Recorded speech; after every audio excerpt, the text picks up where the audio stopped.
Salute Nick Streets. Let's talk about our New York Knicks, man. 2 days off to recover from a disappointing loss on the road at Cleveland. But the Knicks win the season series. They're holding on to the 3rd seed right now. Jason Tatum participated in 5-on-5 scrimmage. We're going to bring you up to speed with the latest news with our Knicks and around the league, man, and shout you guys out. Welcome to the program, live stream with CT, as we talk about our New York Knicks, man, and the inconsistencies. I'm asking our loyal viewers, what do you think is the main reason why our New York Knicks are as inconsistent as they are, right? And we're going to talk about the starting five. We're going to talk about Cat, Jalen Brunson, the coach. What can we do, man? I'm all about solutions, and I'm going to give you my solution to fix this situation, because we are seeing too many inconsistencies with our ball club right now, man. If you are a championship team, yeah, you do have your ups, you have your downs. It's an 82 game grind, but you can't be this inconsistent, right? If you're a championship team, man, and something just doesn't feel right, the coaching hasn't been good, but the play on the court, man, can be so much better. I think our number one issue, first and foremost, is defense. There is a lot wrong with the starting five, in my opinion, and offense as well, and some of the rotations, which we'll talk about.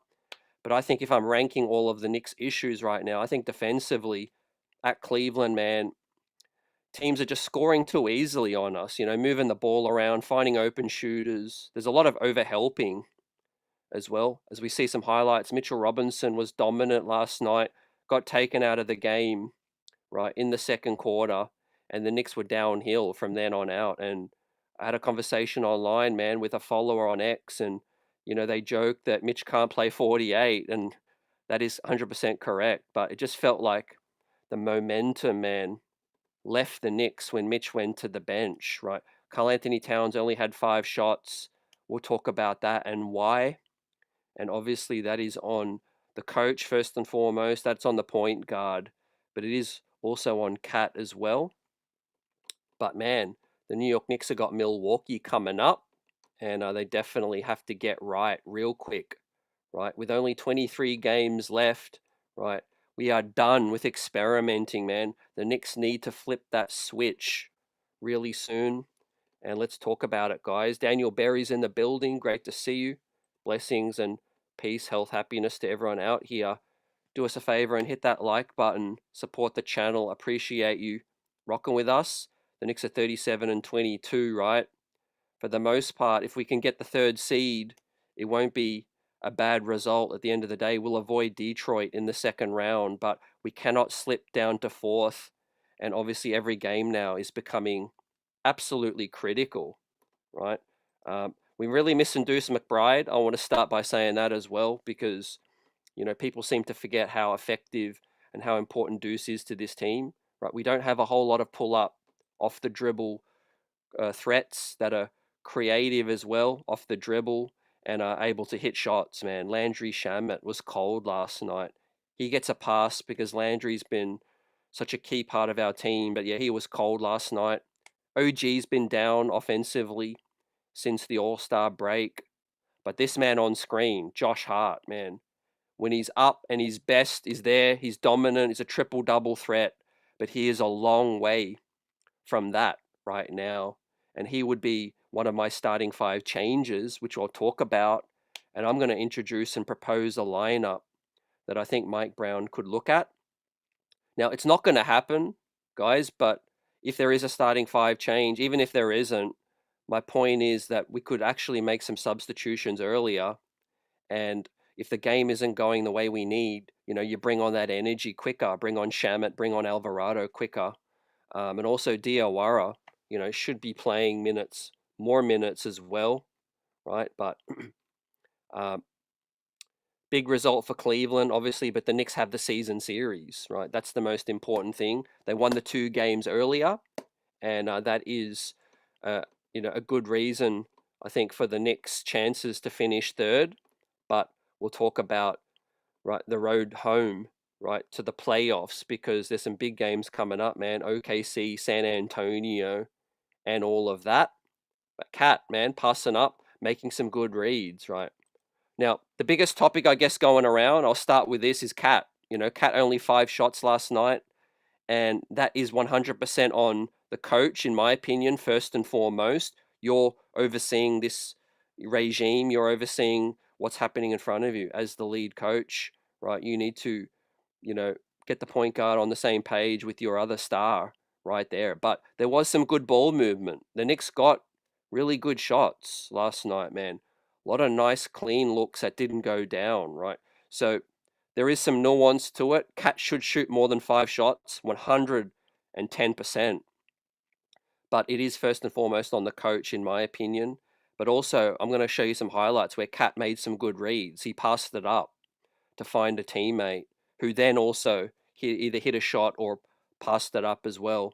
And in one specific play, Josh Hart passed up a wide open 3, right? And the Knicks offense just was in a funk, man. 94 points just ain't good enough, right? In that one.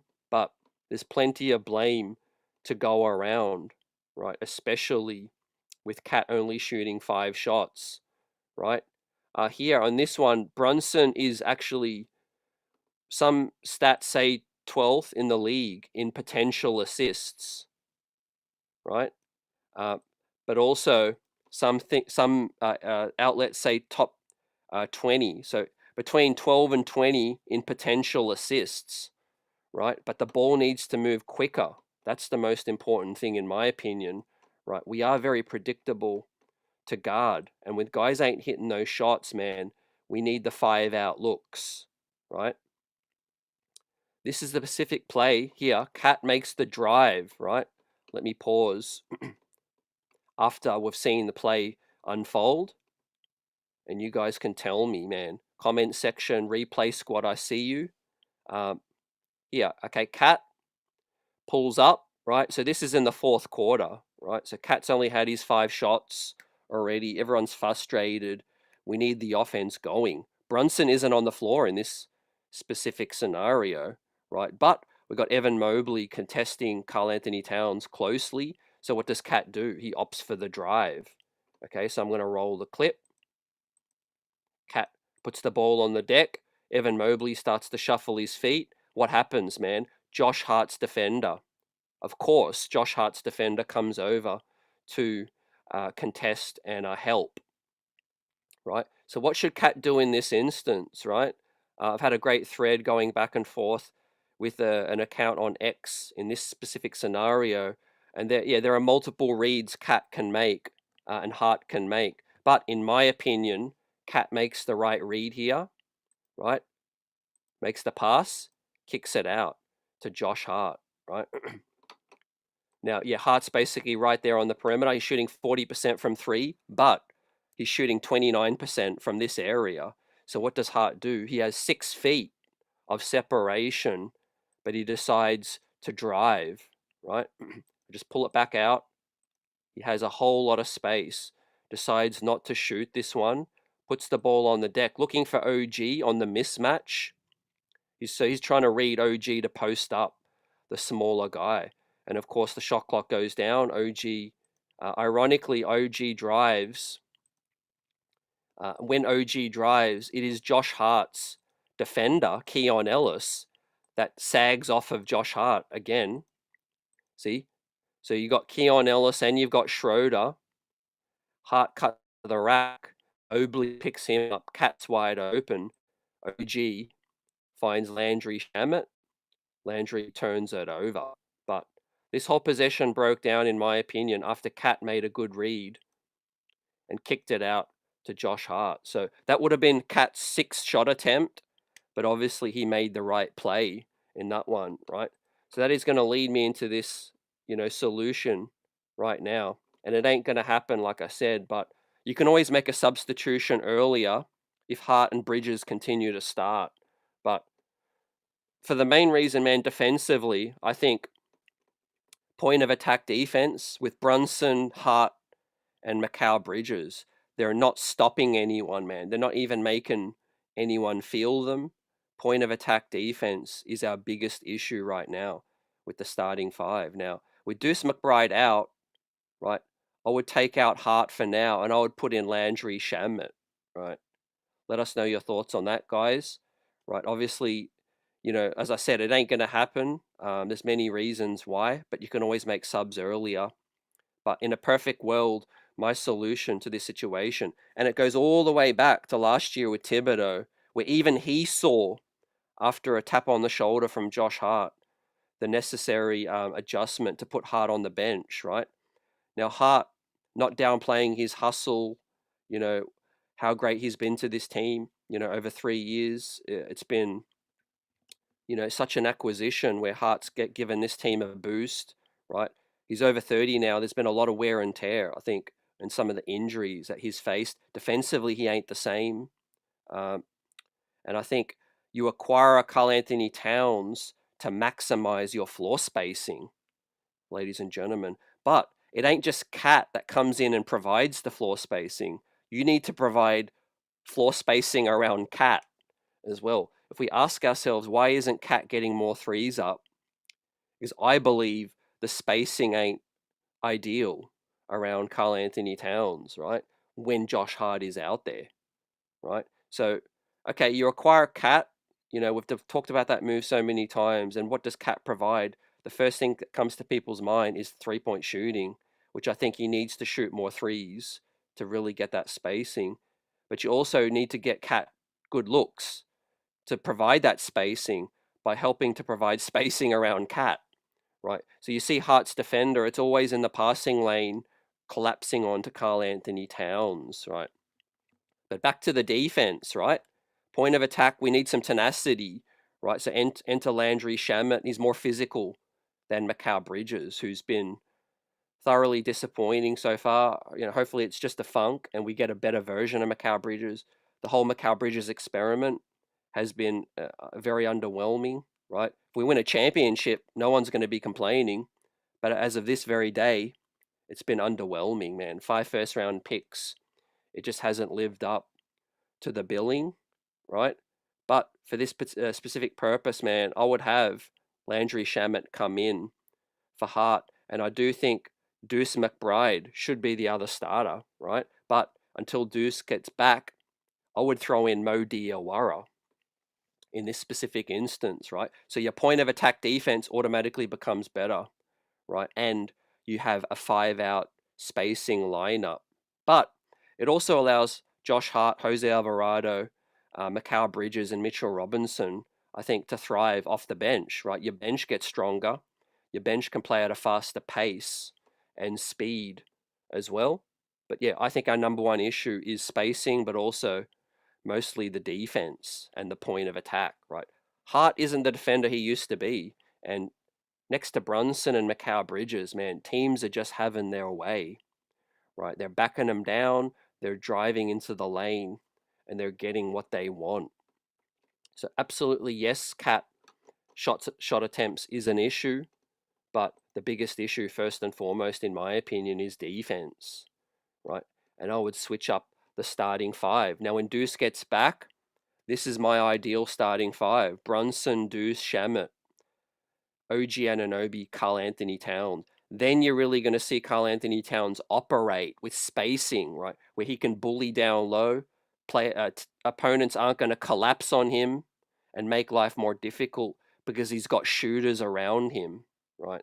The moment Josh Hart is out there, I think despite his tenacity, his hustle and all of that, the opponent just does not respect Josh Hart to the level that we require, fam. As you see in this picture right here, welcome in everyone joining us in the live stream. I see you. Hit that like button, right? So this is early in the fourth. Cats had 5 shot attempts. Makes a great read, drives on a closeout by Evan Mobley. But who do you see going over to help? It's Keon Ellis. Completely ignore Josh Hart in this one. And that's why Cat just doesn't get the space he needs to operate, right? So we advertise ourselves as an elite starting five, and Leon Rose has made all these moves and all of that. But we really, the eye test does not tell me that we're an elite starting five. It just doesn't fit. And there's the main reason why there's so many inconsistencies, right? Ask yourself this: if something is truly great, why is there so many ups and downs? Or if something is truly great, would there be so many ups and downs? And I just don't think it fits. Thibodeau benched Hart late in the playoffs last year for the double big lineups.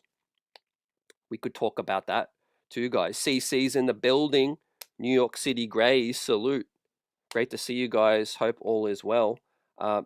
Yeah, just plucking this play out because I think it does typify how last night went, right? When guys can't hit shots and guys are hesitant, right?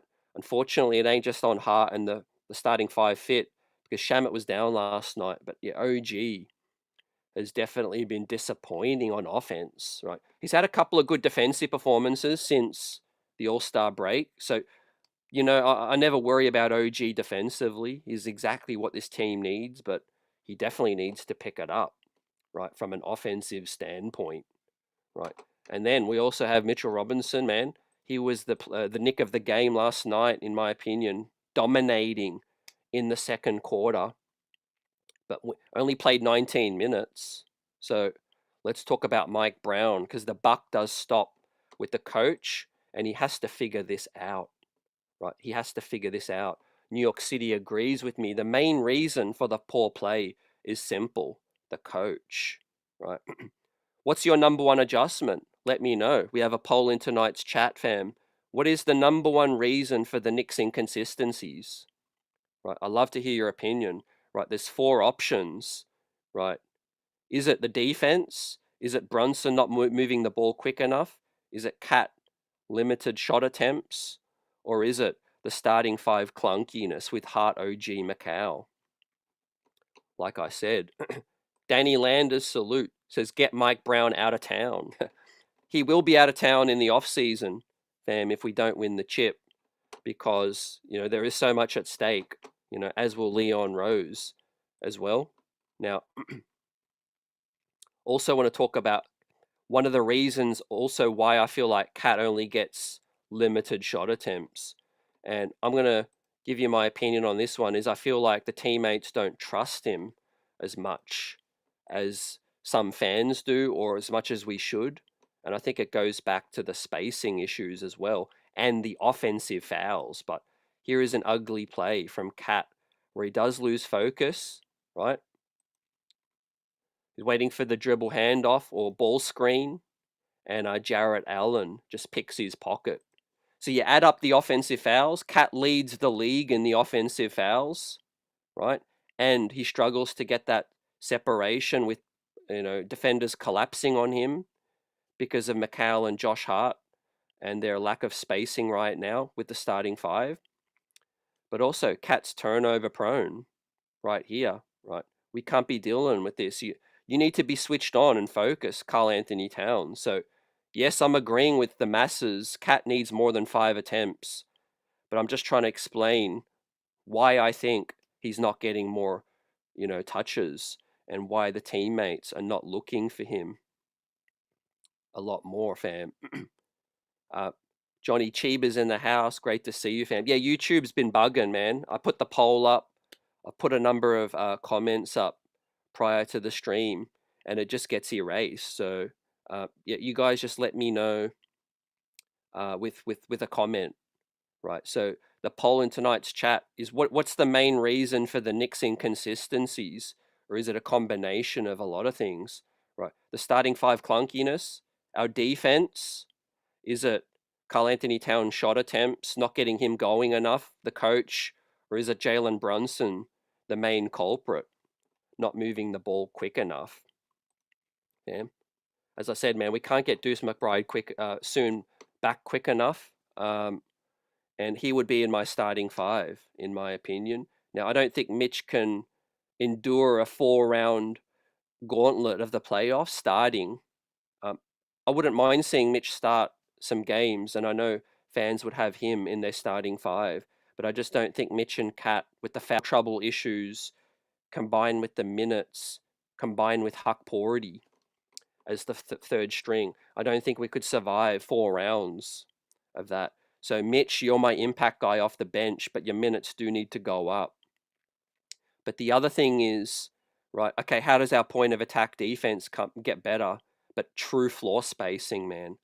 I don't believe you can win a championship in this modern era, right, unless you're predominantly playing a 5-out lineup, right? Especially with poor defenders like Cat and Brunson, you need to maximize your offense, fam. You need to absolutely maximize, and you can't just rely on, Mitchell Robinson rebounds, right? We have the latest odds shift overnight, man. Cleveland now is the favorite to get out of the East, man, at plus 270. Let me bring this up on the big screen. Plus 270. Boston is plus 350, Detroit 360, and the New York Knicks 440. So it is a close race at the top of the East. Philadelphia all the way at plus 1500, plus 1500. Knicks at 440, Pistons 360, 350, Celtics 270 for Cleveland, right? Now, one silver lining, guys, is the Knicks are elite in terms of few turnovers, right? We are 4th in the league in fewest turnovers. So that can be a bitter pill to swallow for some because the ball doesn't move quick enough. But yeah, you're going to get more ball movement. You're probably going to get more turnovers, right? But, a lot of people look at Tom Thibodeau, great basketball mind, man. He wanted the ball in Jalen Brunson's hands as much as possible, right? So this just ain't a Mike Brown thing, right? You could say that the offense has actually reverted back to a Thibodeau offense, and that is pound, pound, pound the rock, Jalen Brunson. However, you do get fewer turnovers, so that is an offset, right? We are 4th in the NBA, fewest turnovers, fam. So let us know your thoughts on that. Now run it back. Lou Will says Cat needs to be a dog. Knicks were embarrassed in Cleveland. Part of the reason is Cat only had 14, but he only took 5 shots. Lou Will wants him to demand the ball, right? So him, Shaquille O'Neal, they're saying they're putting it more on Cat. You got to get alpha. You got to demand the basketball, right? They're putting it on Karl Anthony Towns. A lot of people are putting it on Mike Brown, and many people are putting on JB as well. Vaughn Allen's in the building. Great to see you, slow runner, as well. Appreciate the comments coming through. I'm going to get to all of them. CC says, yeah, the starting 5 is clunky. Yeah, I think Thibodeau also saw the need to bench Josh Hart after Hart came to him. Now, that's a good credit to Hart. He's a team player. He'll sacrifice, and I just think we've got to do what we got to do, man. I don't believe we're getting enough floor spacing around Cat and JB and the others. Now, as I said earlier, people believe we brought Cat in to provide the floor spacing, but I'm taking it to the next level. You need to provide spacing around Cat, right? One guy ain't just going to provide spacing for everyone, if Hart is going to hesitate. So what do we do, guys? Let me know your suggestions. My suggestion is to get Landry and Deuce McBride into the starting 5. I believe your point of attack defense gets better as well. And I do believe that Hart and Bridges can run amok off the bench, but that ain't going to happen, as we already know. That's just what I would do. Vaughn says, listening to Mike Brown post-game from last night, when asked about Towns and shot distribution, he told the reporter to ask Cat about that. His way of saying he isn't being assertive enough, right? That's an issue, Vaughn, as well, from both sides, because that means there's some finger pointing. That means that, both sides believe it's the other party, and that ain't going to be good, man, moving forward. But I can see the arguments for both. I do believe there are plays where Cat needs to be more assertive, but I also believe they're not really looking for him. And that just comes down to a lack of trust. Like I said, he leads the league in turnovers. He argues about non-foul calls and foul calls every single time. He's turnover prone as well. So all of these things can be true at the same time. Yes, Cat deserves more than 5 shots. I'm never going to dispute that. But I'm going to the root of the cause, and I'm asking, why don't the teammates trust him? Right? You got to ask yourself, right? It's like you're, you might be dating someone who you think is a little bit shady, and you're going to have your suspicions, and you're going to have some trust issues, right? If there is full trust, there ain't going to be the issue of 5 shot attempts. But I believe it comes down to the spacing as well. Because I provided y'all some great examples last night of Cat making, great reads. For those that are just joining us, let me pull it up once again. This one here, man, I mean, I can't ask anything more of Cat. This would have been his 6th shot attempt. But he makes the right read, right? Mobley closes out hard. Okay, ideally we want good floor spacing. Why isn't the floor spaced out? Okay, Keon Ellis comes to help immediately. That provides Josh Hart with enough floor spacing, man, to heal the world. And what does Hart do? He decides not to shoot it. He decides to look for OG with a mismatch in this one, right? But we know OG's not really in position, right? So the play breaks down. OG then, decides I'm going to try to post up. He finally gets the ball from Jay Hart. Hart makes a cut into traffic. And then what happens? Keon Ellis, Hart's defender, is draped all over OG Anunoby, right? So we ain't taking advantage. We ain't punishing teams that are sagging off of Josh Hart to defend the numbers. They'll collapse on OG. They'll collapse on Brunson. They'll collapse on Karl Anthony Towns. And what does Hart do? He doesn't look at the hoop. He just passes it up, makes a cut into traffic with Evan Mobley. And of course, he's not going to get the ball, man, next to Evan Mobley. So OG ends up making a good pass, but Shamet is out of bounds, ladies and gentlemen. Landry Shamet is out of bounds. So that is frustrating. As we hear Jason Tatum now getting set to return, right? But yeah, here's one of the plays where Cat ain't concentrating. New York City says Cat is not a perfect player, but this man scored over 62 points 2 years ago in one game. He can score the rock. 100%, man. Cat can be elite. I just believe we're not, since the day he set foot in the door, man, we ain't catering to our best players, players, right? Josh Hart is a role player. There doesn't need to be an insistence on him starting if it's a detriment to the other guys. Right. Mikal Bridges isn't really playing like a starter right now, if we're being honest. That's not the only reason why you think of maybe benching him, although it ain't gonna happen. But he ain't playing like a starting player right now. So the issues lie further than Cat and Brunson, in my opinion. And I think, is Mike Brown going to be man enough? Does he have the autonomy and the authority to make some tough calls, man? Some tough decisions and bench some guys that ain't performing well, right? His rotations have been suspect, definitely. Johnny Chiba says if Knicks defense was elite, offense would follow, not vice versa. Yeah, 100%. 100%. If you're getting stops, your offense looks so much better because you're countering, you're getting the other team on the break. And I think our defense is the number one issue, first and foremost. Right, a Brunson, Hart, Mikal Bridges point of attack, man, that's softer than cotton tissue, fam. Teams can just walk through you.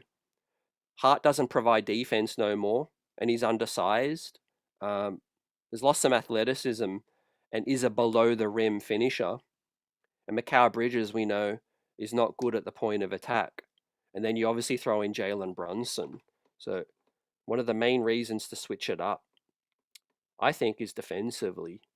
Yeah, we've got to get more gritty. Slow Runner says Knicks need to put more shooters around Cat, and Brunson needs to play more off ball. Agree with you there, fam, as well. Deuce McBride, I think, should start when he's healthy.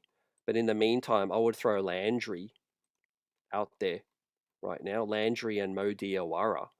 Maybe even Alvarado. Alvarado and Brunson I'm cool with as well. But I just think this lineup makes more sense because, okay, Brunson's got fewer options offensively, but he's got much stout defenders around him that can also shoot it. And that would force him to maybe feed Karl Anthony Towns a lot more. So as of the next game, man, if I was the coach of this team, and it ain't gonna happen, but I would make this switch up. Optics be damned, right? If you say what you really, if you are all about what you really say, and the Knicks are all in on a championship, they need to make a sacrifice, right? Because if the starting five is truly great, why are we seeing so many inconsistencies? It just doesn't pass the smell test, right? Something that's truly great does not break down so many times, fam. If you're driving a Rolls Royce or you're driving a Beamer or a Merc, right, is it going to break down all the time? Hell no, right? That's why it is what it is, right? But our starting five and our results, they're too inconsistent, right? They're just too inconsistent right now, right? So we got to try something different, right? And again, this goes beyond Mike Brown. It goes all the way back to last year. Even Tom Thibodeau ended up benching Josh Hart, right? So the root of the cause goes way back to when we acquired Cat, and we never put enough spacing around these brothers, New York City says Knicks defense is a problem, but unfortunately there's not much that can do to cover up some of the weaknesses of Brunson and Cat other than play with intensity and focus, which is not always there. Um,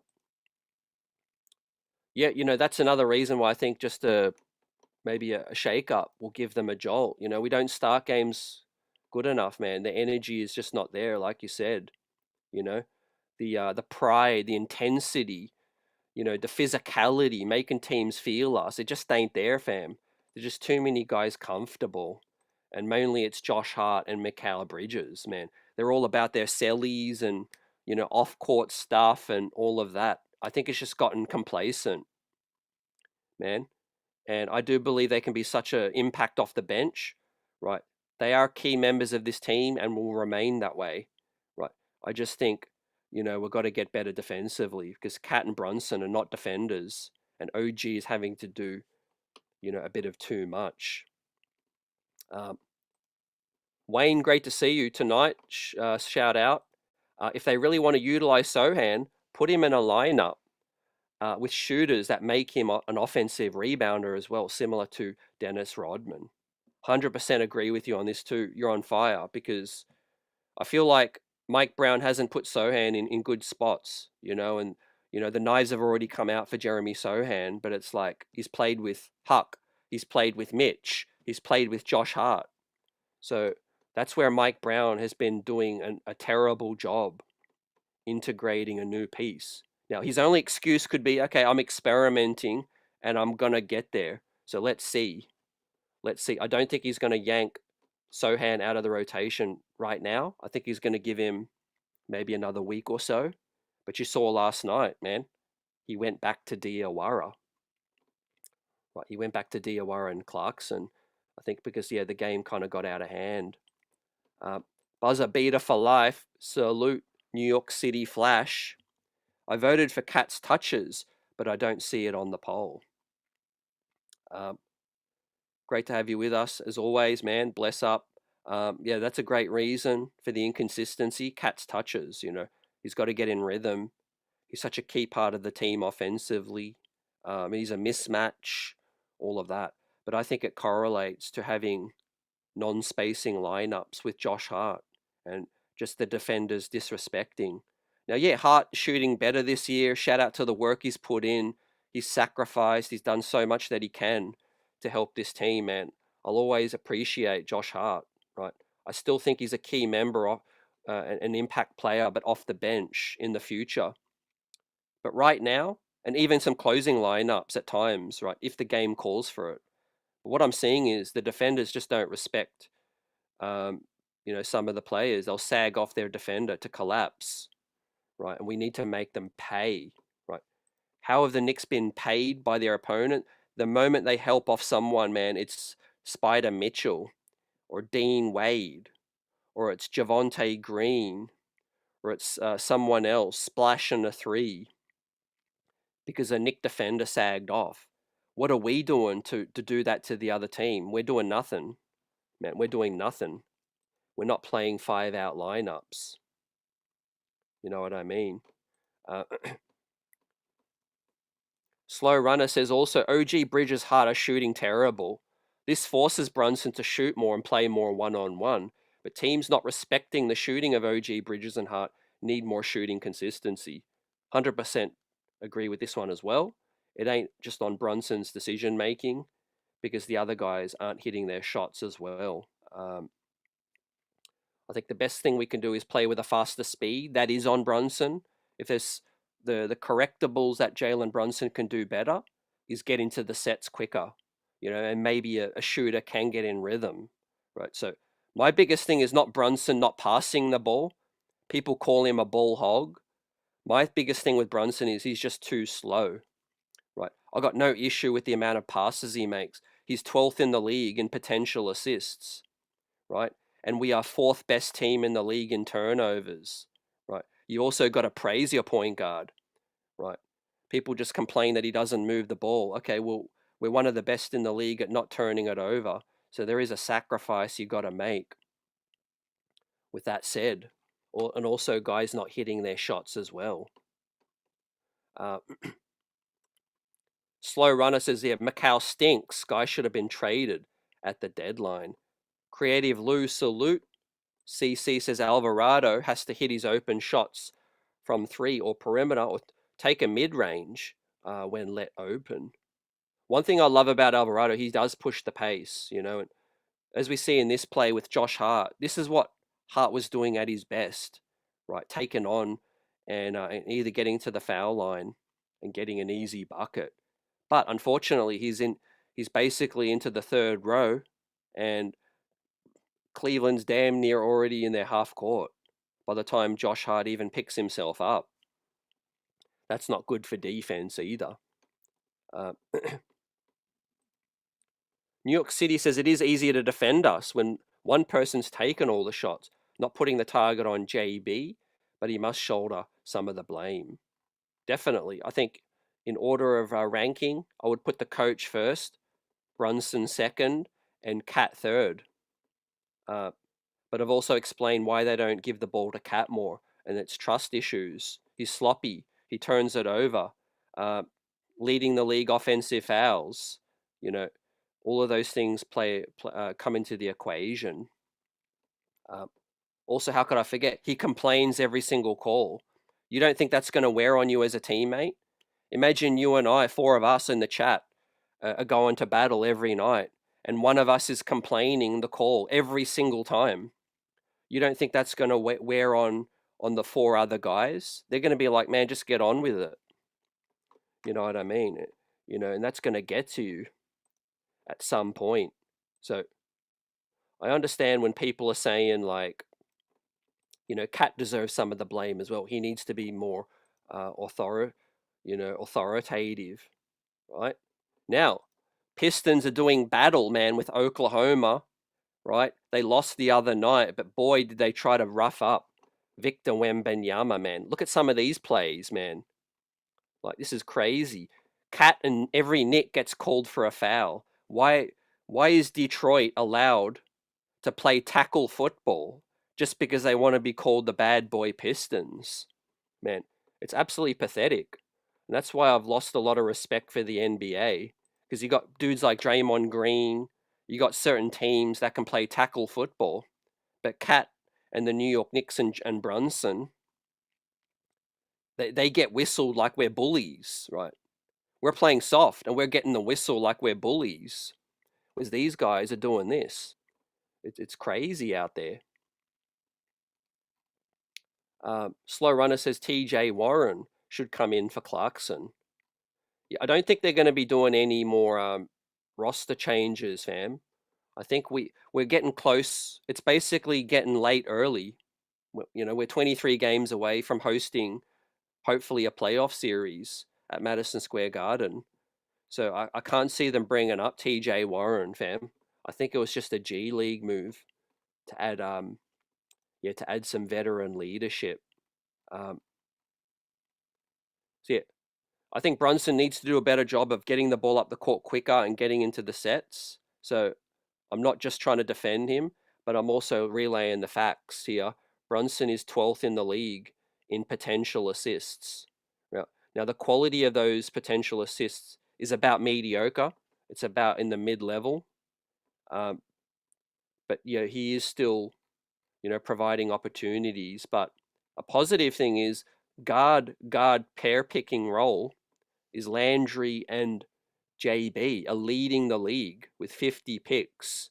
That is resulting in points at a 1.55 ratio, points per direct.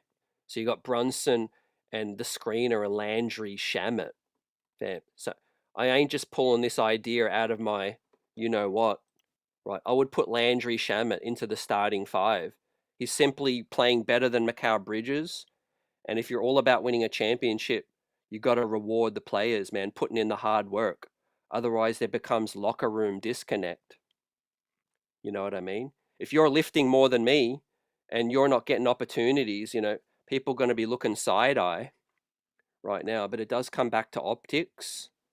But Landry Shamet and Jalen Brunson doing great job. Landry at the point of attack defense didn't shoot well last night, but he's definitely been playing better than Hart and Mikal Bridges. And I think something got to give, man. So that's the switch up I would make.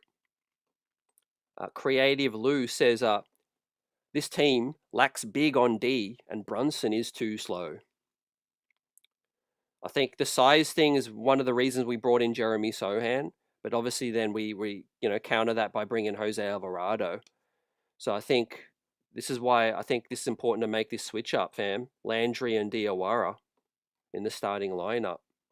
Instantly our defense gets better, and you still got 5 out spacing around Brunson and Cat. And maybe Hart and Bridges can do their thing off the bench. Maybe they can run amok off the bench with that one. We'll get to the next comment just in a minute, but I'm going to pull up another positive stat is inverted pick pairs, right? So you got Joker and Murray. Obviously, they're leading. Then you got Joker and Timmy. You got Joker and Brown. You got Wemby and Castle. But who else is on the list, fam? Go all the way to the bottom. And a positive result, Bodega and Deuce McBride. Right. The big Bodega and Deuce McBride. Another reason why I'd have Deuce starting. The moment he gets healthy, man. The moment he gets healthy, he's straight in there. I think we're missing a pull-up threat. One of the reasons they're able to collapse on Brunson so much, collapse on Cat, collapse on Hart and Bridges and so forth, is they don't respect our shot creation. We have no pull-up threat off the dribble outside of JB. We're playing into their hands. Throw in Deuce McBride out there, and guess what? Brunson gets a ton more free looks, so does Cat as well. But yeah, we can get some more pick and roll going with Deuce McBride and Cat, right? With 17 picks. They're coming in with 1.18 points per pick, per direct pick. So yeah, want to see more of that, fam. JJ in the building says, I feel Brunson has an ego, but low key, because why would he only take 6 shots the next game against Philly after being called out for shot chucking against Indy, like he was in his feelings? I think, yeah, Brunson's always tried to hold himself accountable. But I think, yeah, it's just been an adjustment from the Tibbs offense, that he's struggling, I think, to maybe still struggling, to to get used to Mike Brown's system, or Mike Brown ain't forcing it enough.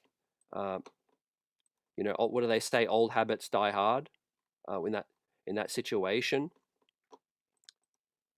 as we see San Antonio and Cade Cunningham get into it, man. I can't wait to go up against Jalen Duren, man. Now, I'm not down on the rest of this season any more than I was when the season began, man. I'm fascinated to see how this story ends, guys, because I know there's going to be changes around the corner. If we don't get it done, there's going to be wholesale changes. But I can't wait to get a 7-game series against Detroit going, and I want to send Cade and them packing, man. Maybe someone else is going to send them packing, like Cleveland. You got Jason Tatum now. Those that have missed it, is officially scrimmaged 5-on-5. Man, he's going to be back real soon, right? But why is Jalen Duren allowed to be the instigator, and Keldon Johnson gets the technical? Cade Cunningham gets nothing. Let that sink in, right? If this was OG Anunoby or Cat or Josh Hart shoving someone to the deck, they would definitely get a technical, right? Yeah, Wayne, agree. I think Brown is scared to bench Bridges and Jay Hart. Now, I want to give Hart a ton of credit, because, he was open to going to Tibbs and saying, you know what, let's try it out, man. I would love to be a starter still, and I want to stay as a starting member of the 5, but, I'm open to coming off the bench, and they did that. So hopefully Hart is open to doing that. I just think Hart's game's regressing, man. It's regressing before our eyes, You got to call it like you see it, man. I watch sport 24/7, man. I'm a sports junkie. Football, tennis, golf, soccer, you name it. And I know when a player's declining, right? Especially when you watch every Knick game, season upon season upon season. Josh Hart's play has just regressed, right? From the 3 years he's gotten it as a Knick, they've run him into the ground. He's 31 going on 32 now. He's had back injuries. He's had an abdominal. He's had heaps of things. He's played the most minutes since becoming a Knick.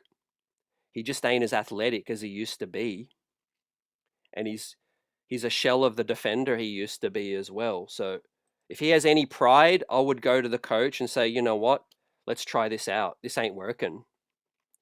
Landry's outplaying me. He deserves an opportunity. Right, but we all know it's probably not going to go that way, man. Glenn Jones, my man, salute. We are having too many games like this. We lost the series to the Pistons and the Cavs.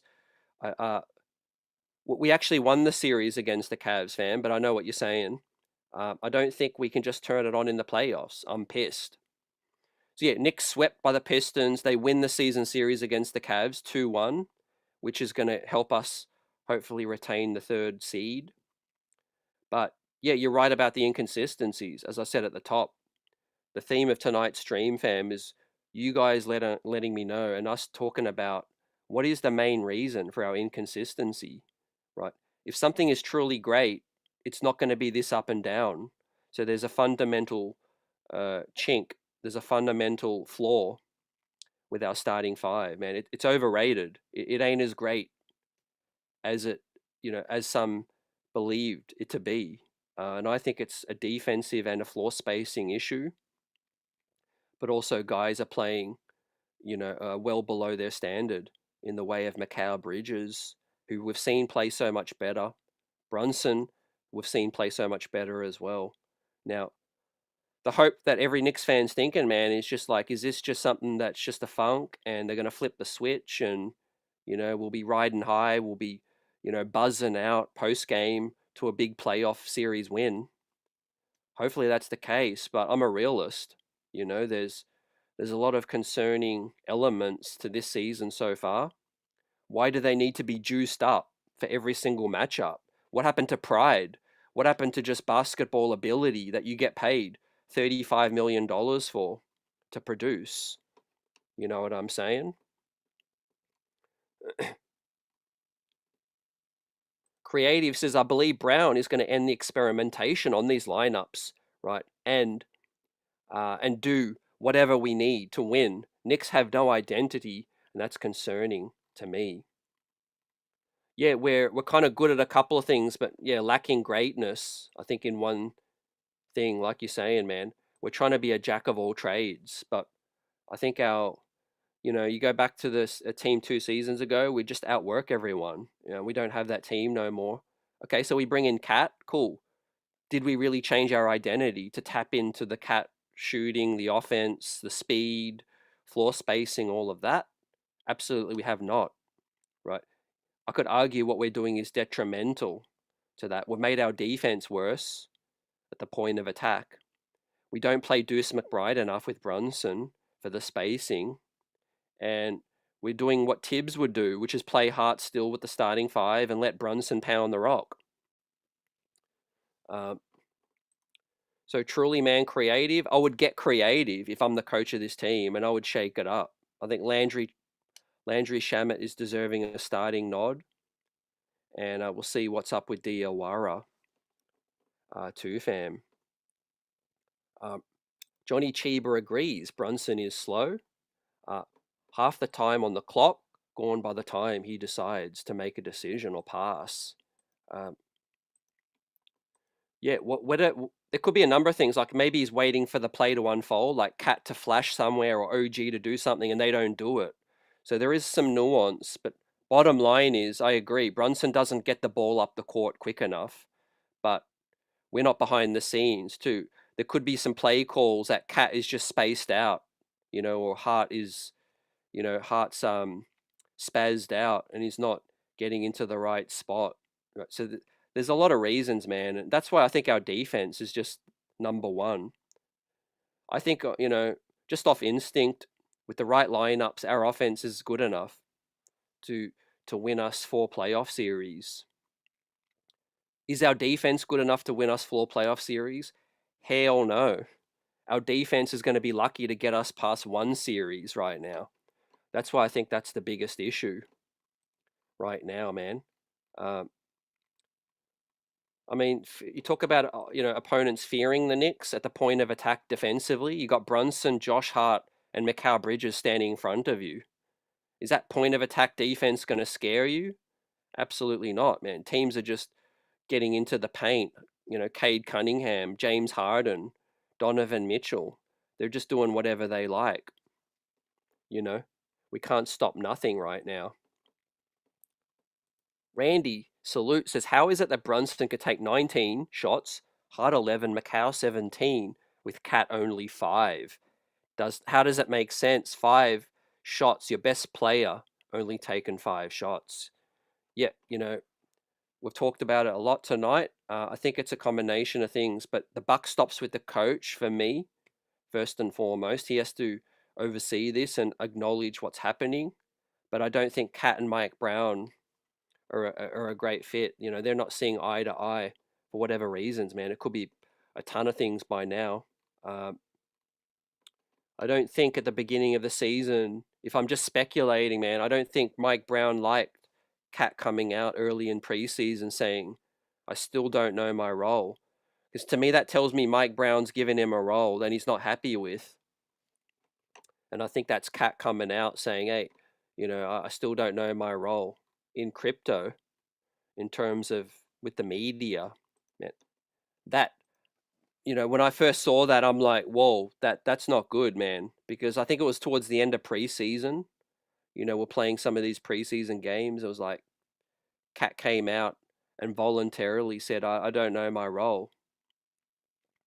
And some fans were like, okay, whatever, he's going to figure it out. We'll figure it out.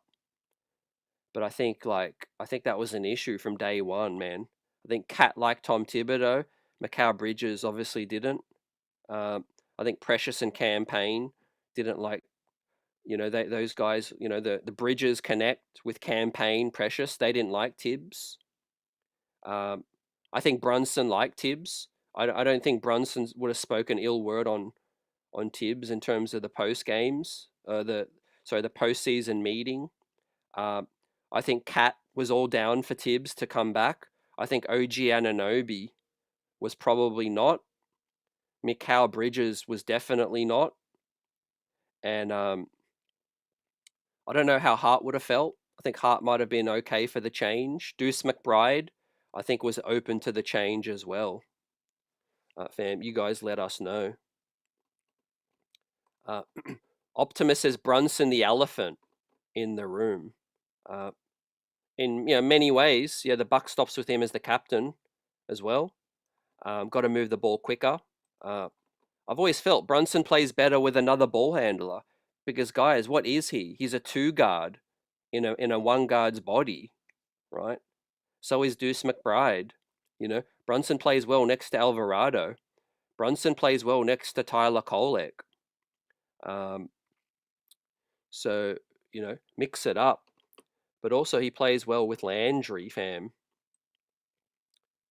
as well. And this is eye-opening, man. This is leading the league in guard-to-guard pick and rolls with Landry Shamet screening Jalen Brunson, man, for 50 pick and rolls. Look at the rate of scoring, 1.55 points per pick and roll. Now we're going to ask ourselves, why aren't we seeing this with Karl Anthony Towns and Jalen Brunson? That's the answer that I would love to know, right? And that's why Mike Brown will probably get fired in the off season if we don't get it done. But Karl Anthony Towns will probably get traded as well if we can pull off the Giannis deal. JJ says teams have figured out JB. The only way he can adjust is by moving the ball quicker and more, but also guys have to hit the shots. Yep, 100% agree. They've been putting wings on him now for 2 seasons running now. It goes all the way back. That's why, man, I know I don't want to go back and stew on it too much, but if we want to go higher up the tree, man, I'm not happy with Leon Rose making that trade right now. It's not looking great, and it ain't just his fault because there's been a trickle effect of Cat not getting the best out of Cat, the coaching situations and all of that. But ultimately, man, Dante DiVincenzo and Randall were so much of a better fit for what we had back then. You had another ball handler and another pull-up threat who could defend in Dante DiVincenzo, and you had a rugged power forward that could make double teams pay with Julius Randle. But like I said, that boat has sailed. I would so love to have Dante back, and I would take Randall back, obviously in a heartbeat. But it's more so the Dante fit for me.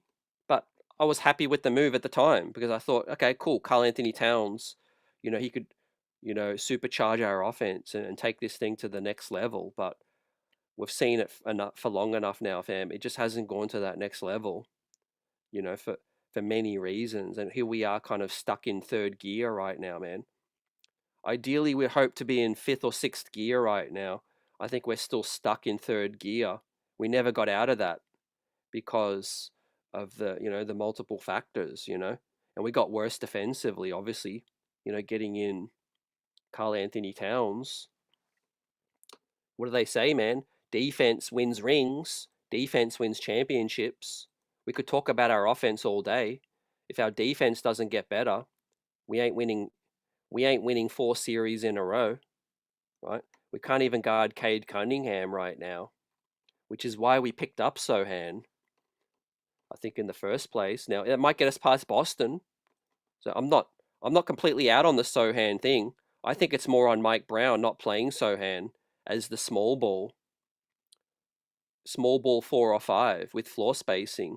But against Boston, Sohan is going to be needed to guard up Jaylen Brown or guard up Jason Tatum. Because guess what? Josh Hart's going to get murdered. Guess what? Mikal Bridges is going to get abused. Those guys can't guard bigger guys anymore now. And everything is falling on OG. Or Mitchell Robinson at the point, at the anchor of the D, and try to avoid foul trouble. Randy says, yeah, I'm with you on that. Get Brunson off the ball. Yeah, that could actually counter what they're trying to do, because they're trying to put Thompsons on him, roughing him up. And by the way, the officiating's been terrible. That ain't helping JB. right? Half these matchups JB would get the opponent in foul trouble, but we know that ain't going to happen when it comes to the playoffs. They're going to let the physicality go and all of that. If anything, we need to change our reputation and become more physical so that they get used to us. You know what I'm saying? Um, yeah, let's have the conversation about Shamit and Diawara because, yeah, Sohan hasn't looked great. I get it. Um, I don't have much investment in Sohan. I like the pickup as a free pickup, a flyer, and we'll see how it works. Maybe he helps us in a playoff series. But I think ultimately Mike Brown hasn't played him with good enough lineups. But Shamit and Diawara, I would bring them in, man, for their energy and point of attack defense, right? To surround Brunson and Cat with some extra length. It would allow OG to be able to switch out a little bit, and Diawara could take that matchup. Let's see, man. I'll have a lot of respect for Mike Brown if he can make that correction. I'm not even going to say adjustment. It's going to be a correction because he shouldn't be taking Diawara out of the rotation, given how good Diawara was playing. You know what I mean? Just to fit a new piece. Um, uh,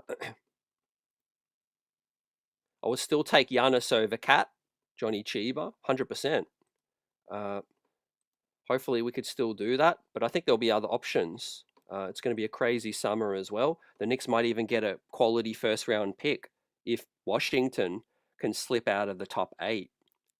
JJ says we keep saying the same thing about Brunson over and over. Pass the ball, trust your teammates, move quicker. We do, old habits die hard, and I think you might have to force the issue, take the situation out of his hands, and play him alongside more point guard, more ball handlers. That's why I think the Dante thing was key. Brunson and Hart had a nice little combo going at times, but Hart's just become way too erratic. And like I said earlier, I think Hart's regressing. Like I've seen enough from the day Hart came in and then we did that trade, he was like 28, 29. Now he's 31. So he's on the other side of 30 now. And he's done a ton of injuries, got a ton of mileage on him. And he's so below the rim now, man. He can barely dunk, can Josh Hart. Let us know. When was the last time you guys can remember Josh Hart dunking? Right, he can't really even get up there no more in terms of above the rim. Um, but I still love his energy. I love his hustle and all that. I think he's a bench player right now. Also, I've heard some people talk about Tyler Kolek. Fam, I'm not saying he's a solution. I'm not even saying he's going to come into the lineup, but let's give him his respect. Tyler Kolek made a real impact on our squad this year because every time he was in the game, he pushed the tempo, the ball got up quick, Cat found the shots, and nobody was complaining about ball movement. So Tyler Kolek, he has a future in this league, man. He knows his role.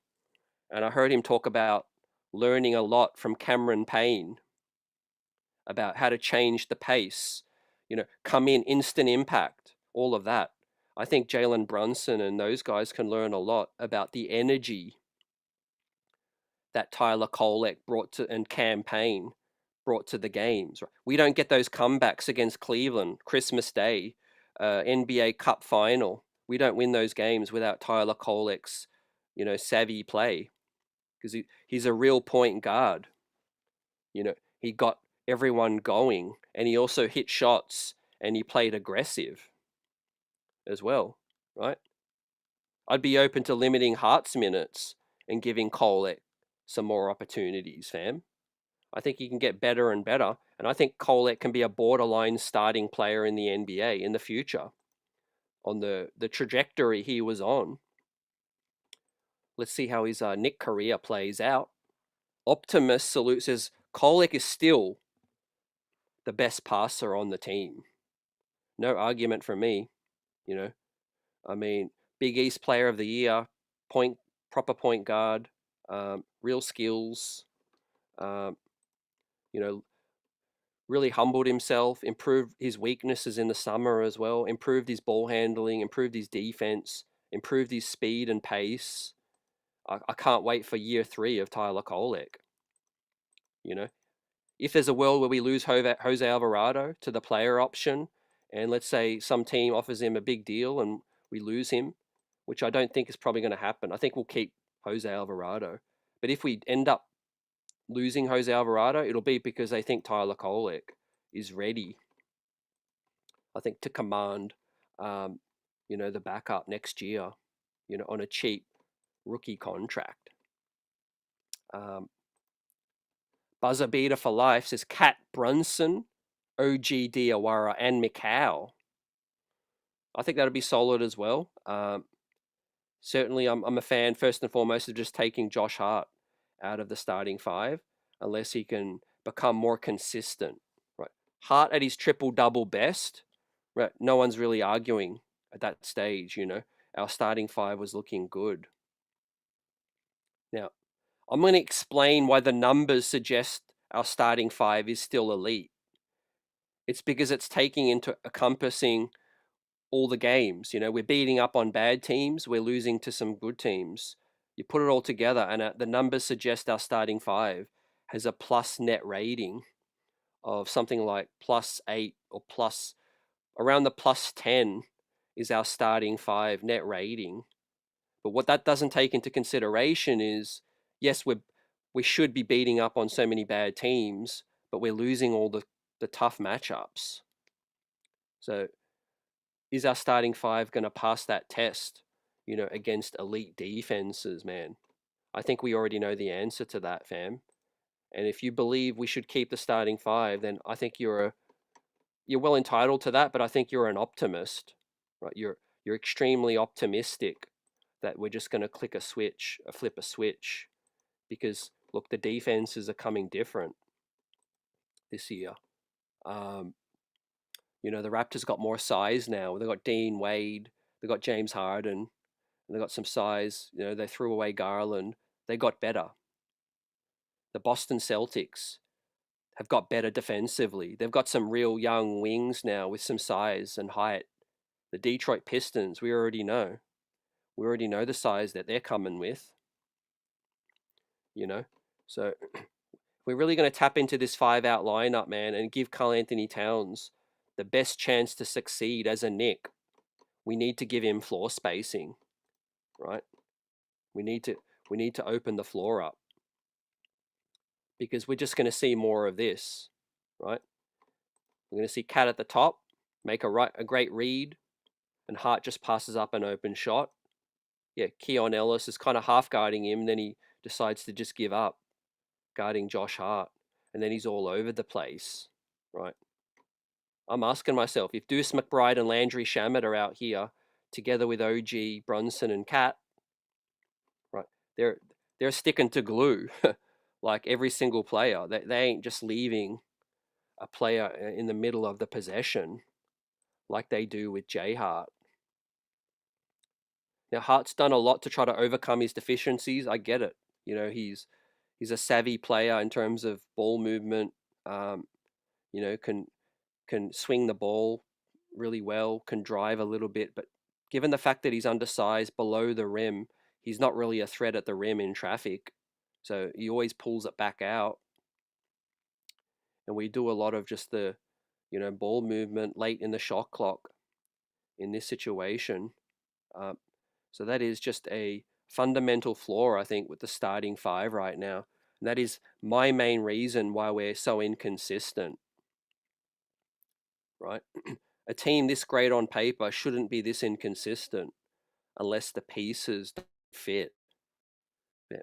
Now, for contracts and optics purposes, they probably ain't going to make a change. But all I ask for is that Mike Brown makes substitutions earlier, right? If we're starting the game and it's 9-2 run and we're looking sluggish, then please make a quicker substitution, and make something happen. This is also what happens when teams can overcrowd Cat as well. He gets zero spacing on this one. And you got Jarrett Allen, man. up in his grill right now. I was disgusted with this play. Cat's not looking, and Allen gets into the passing lane on that one. So we've got Jason Tatum coming back, and Knicks are now 4th favorite coming out of the East, man. What an up and down roller coaster season it's been, man.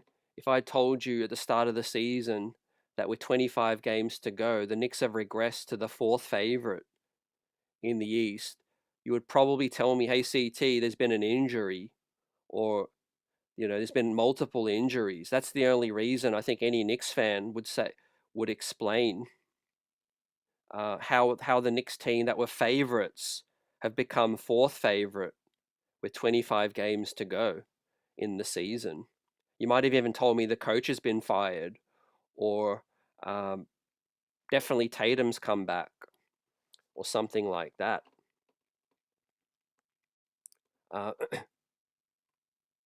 New York City says we play Spurs and OKC soon. They are coming. Yeah, that's the point I wanted to make too, fam, as well. I just remembered, appreciate you. Everyone's on fire tonight in the chat. Peace, big up. I think people aren't showing enough respect to the opponents. As great as the Knicks team can be, I always give respect to the scouts, the video coordinators, and the coaches on the other team, because their job is to watch everything and pick it apart and take advantage of your weaknesses, right? If us as Knick fans know the team's weaknesses and things that we don't feel comfortable with, how do you think these other teams are looking at us, man? They're watching everything. They're seeing everything we see. It's their job. They're professionals, right?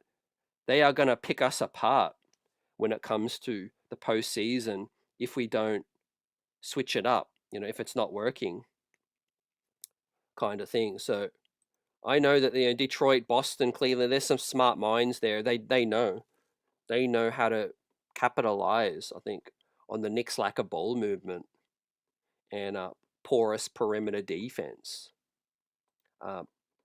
JJ says the Knicks are 2nd round exit will probably go 7 in the 1st round. A sad season. They move the ball, but nobody cuts as well. Yeah, I think there's some chemistry issues, maybe a lack of wanting to play hard for each other, We know there are certain agendas out there that have been well documented, As I said earlier, McCall wanted Tibbs gone, Brunson and Cat, didn't mind Tibbs staying or whatever, wanted Tibbs to stay. Some other guys wanted Tibbs gone as well, OG. End of the day, right, I trust that they're going to buckle down in the playoffs and do their job. Effort's not going to be a question from me in the playoffs. I just think is it going to be too late in terms of trying to flip the switch, X's and O's, execution, late games, and being less predictable. Randy says yes. Why is Hart still starting? He can't shoot, and he's not going to give. He's not going giving us rebounds like last year. Yeah, I think there's just been a natural regression. I think he's just starting off reputation right now, man. It's a privilege to be a starter of a New York Knick. Yeah, players can go into funks and form dips and things like that change, but we're seeing it for too long now, too often, too long. He's got too many off-court commitments with podcasts, confectionery advertisements and all of that, man. Outspoken on social media, all of that. For me, if there's a hierarchy on who deserves to start, Deuce McBride is ahead of Hart. He's ahead of McCall. Landry Shamet has come ahead of those two as well. And then you could talk about fit after that. I'm just talking about play in terms of who's deserving of it. And then you can make another case that Deuce McBride, Diawara, Shamet should start ahead of those other Villanova guys just based on fit,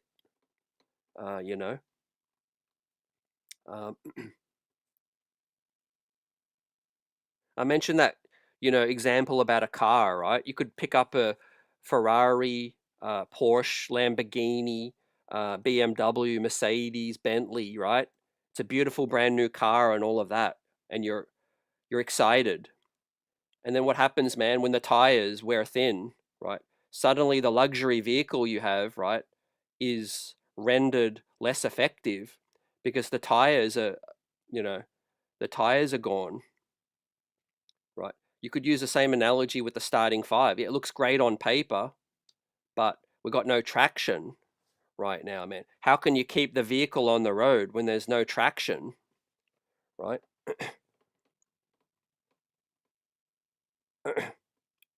Creative says, I believe the Knicks will turn it up in the playoffs. And if we get kicked out the first round, Mike Brown fired, Cat will get traded. Mitchell Robinson might not even stay. There'll be a lot of talk around, the draft as well. Deuce's extension. Yeah, there'll be wholesale changes, fam. Dolan might even pull the pin on Leon. Um, Again, I think it's all going to come down to how we look in the playoffs. If it's a grinded out, hard fought loss, either way, I think it could be looked at differently. Still a failure, but it could be looked at differently. Like, okay, maybe we don't need to get rid of all these pieces. But if it is an unmitigated failure, then yeah, there'll be some wholesale changes with a lot of things. I think our course changed direction drastically when obviously Isaiah left and we had to go Randall and Dante for Cat. But then people argue you can compound the issue by trading 5 firsts for Macau as well. Because you could argue, okay, you got Randall and Dante for Cat, you could still make that work. If you had 5 first-round picks, Giannis Antetokounmpo would still be on would be able to be on the team instead of Macau, and that would be a great fit. Cat with a Giannis Brunson. But if you have any issues with the two major moves, let me know why, which one and why.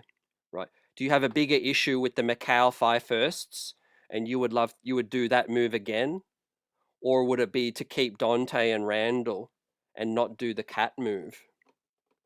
I think those two moves have changed this team drastically, and we're not going to know whether it's for the better or for the worse, until the playoffs. But it's looking bleak.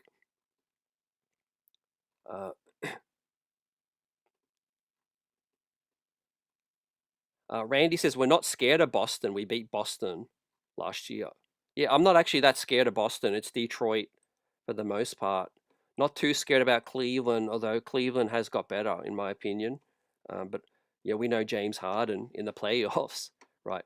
By the way, James Harden now announced with the hairline fracture on the thumb, it's the offhand, so it's not affecting his shooting hand, but it's a pain barrier injury.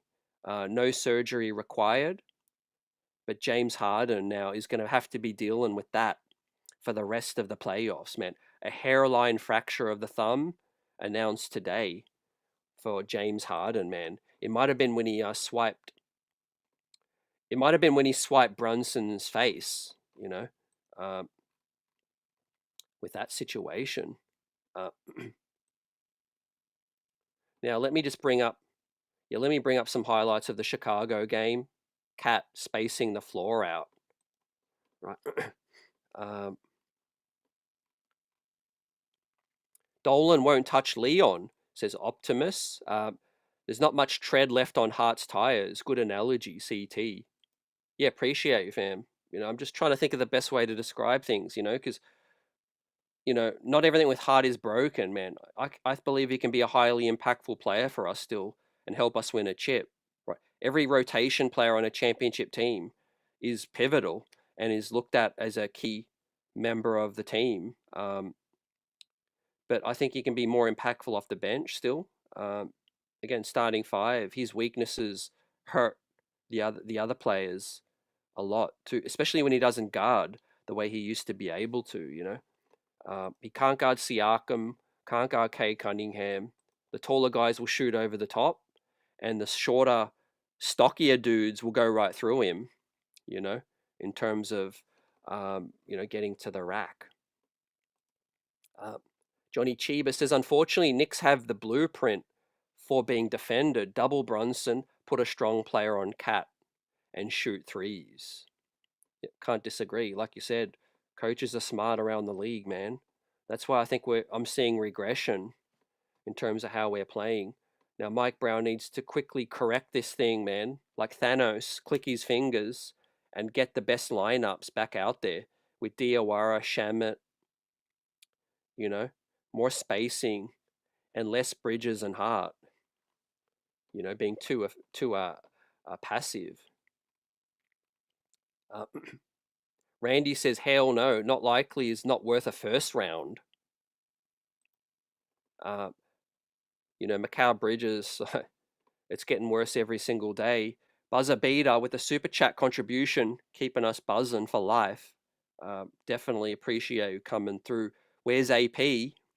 Where is AP at? Love to hear their opinion on this right now for the main reason for our inconsistency.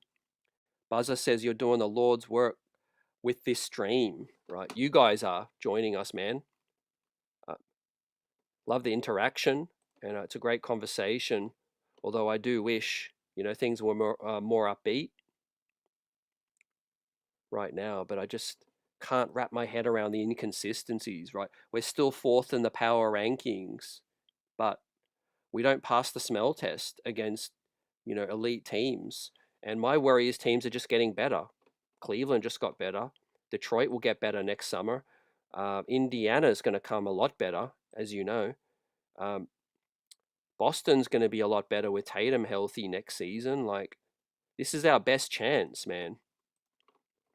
Without making a major upgrade, like obviously Giannis is going to change our ceiling a lot more if we can get that done in the summer. But we've also got to count for other teams, getting better as well. So to the question, you guys, right? We got some responses on the Macau Bridges move from Leon or the Karl Anthony Towns Dante Randall.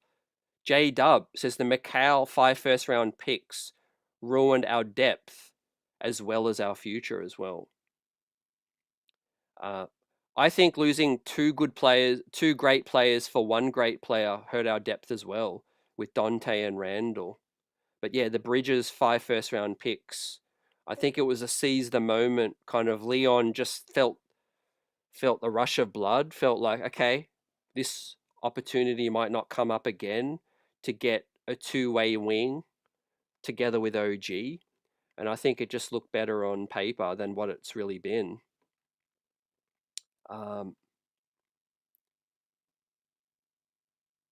Randy says Cleveland game last night with all the BS we could have still won the game if we hit the shots.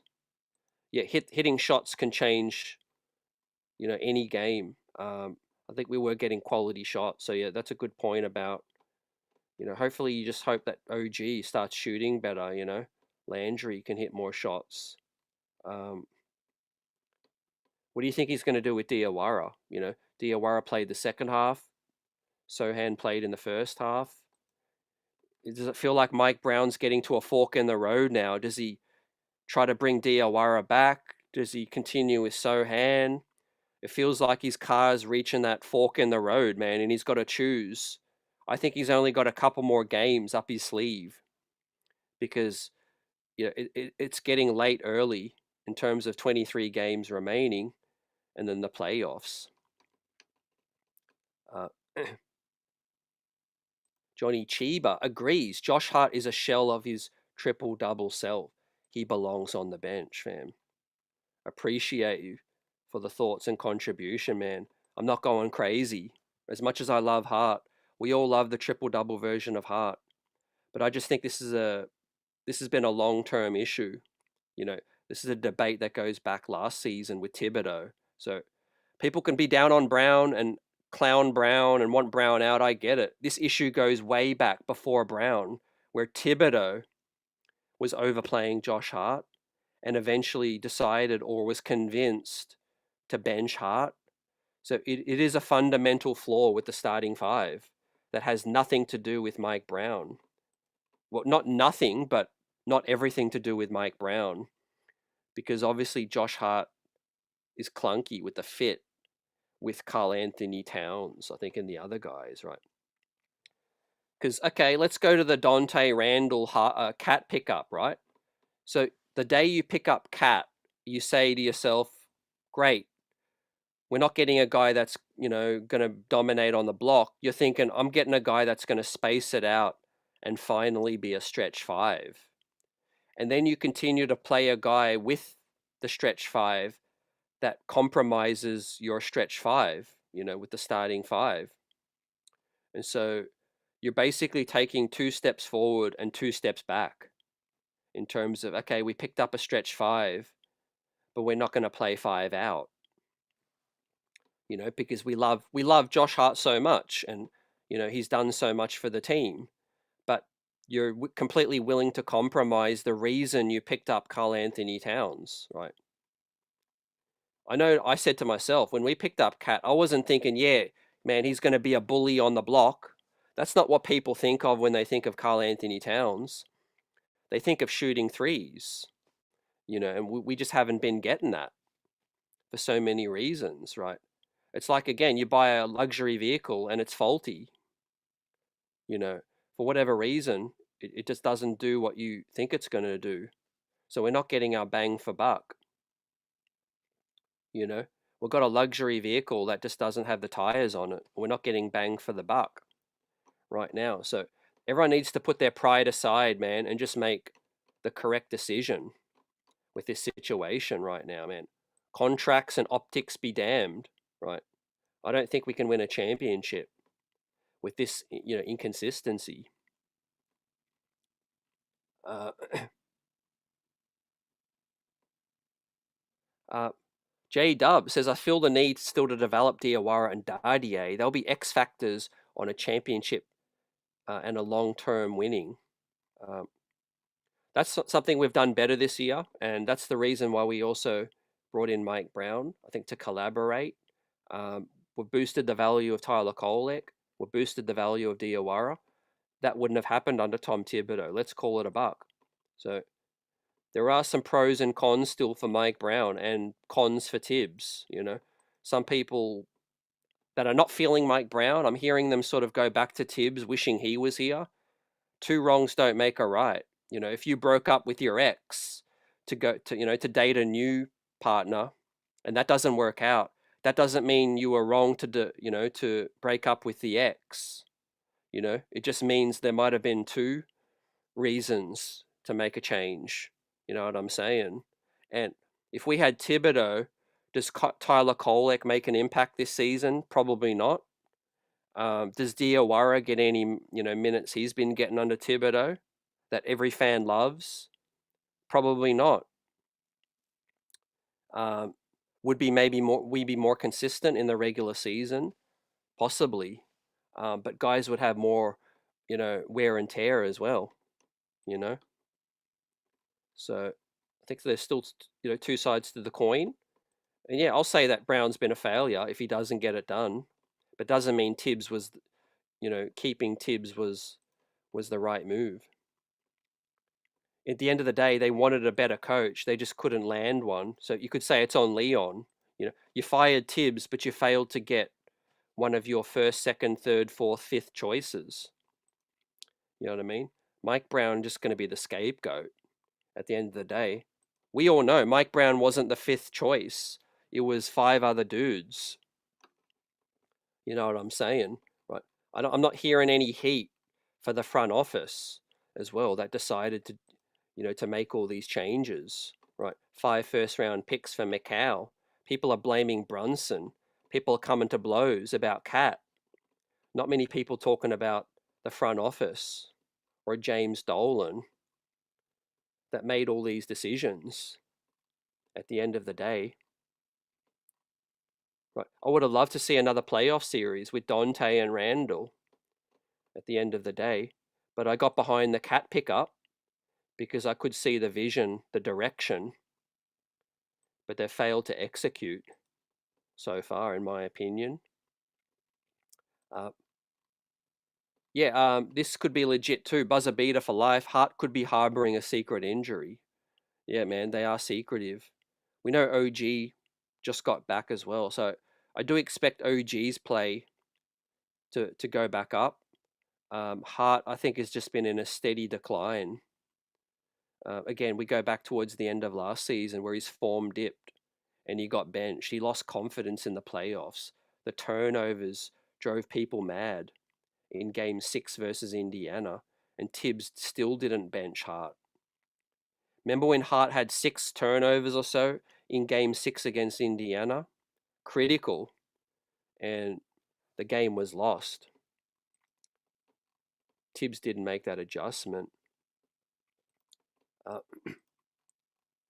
Now, Buzzer says, CT, what are the rankings?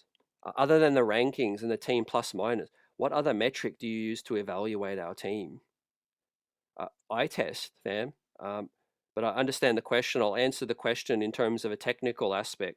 But first and foremost, man, don't let anyone tell you otherwise. The eye test is still the number one thing if you watch every game. Because guess what? These national people or outsiders of other teams, they don't watch every Knicks game like we do. They come and they go. They watch a couple of highlights. They see different things and they think otherwise. If you watch every single Knicks game, you know what works. You know when we look good to start a game. You know when something doesn't work at the end of the game, where Brunson doesn't move the ball quick enough or things like that.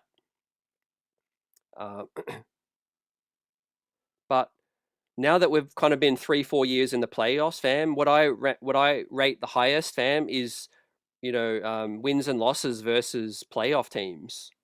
Because the Knicks beat up on so many inferior teams that it just doesn't mean anything.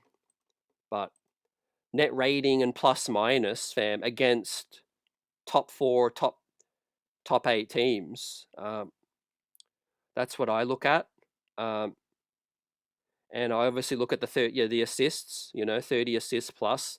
What is our record when the Knicks reach 30 assists? They're basically unbeatable. When the Knicks have had 30 plus assists, they basically never lose. So that means a number of things. It means players are hitting shots, because to get 30 assists, man, it's difficult. You need to be hitting the shots. If you get 30 plus assists, it means, man, other guys must be swishing and dishing, to be able to get the 30 assists. And, means multiple players must be into the action. AJ Salute says, yes, our window of opportunity is definitely this year. I'm just hoping for a top 3 seed. We definitely have a chance. We're mostly healthy late in the season. Yeah, I think the importance, AJ, is on the coach right now, because there's a number of tools and weapons and so many different directions we could go. But without the driver, we'd use the vehicle analogy, man. A vehicle's nothing without the driver. The vehicle can go anywhere, fam, if with the right driver in this situation, and that's on Mike Brown first and foremost. We're never going to stop praising and criticizing the players depending on how they play, but the buck stops as the coach right now in terms of us winning a championship. And that was one of the things that I talked myself into. Okay, we're getting Mike Brown. He's a 2-time assistant coach under Steve Kerr, with a 2-time championship winning assistant. He's won Coach of the Year with Sacramento. I thought his experience coming in would be the best asset. So far, it's been up and down. It's been too inconsistent in terms of like adjustments and the consistency. But ultimately, I get the aim. The aim is to not care about the regular season too much, so that the end goal, I think, can be achieved.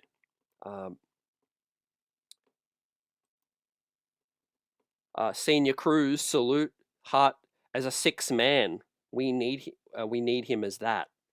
I agree. I think, yeah, Hart, even if he continues to start, like, just space the minutes out, make quicker substitutions as well, here. And look, there are ways Hart can be even better to help the spacing while he's still playing.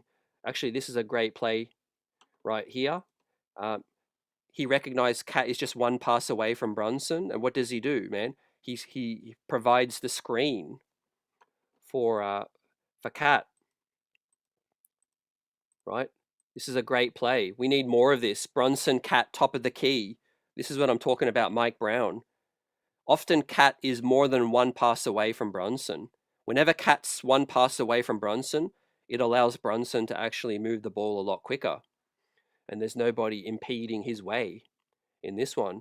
So he swings it to Cat, and Josh Hart, he provides the great screen on that one.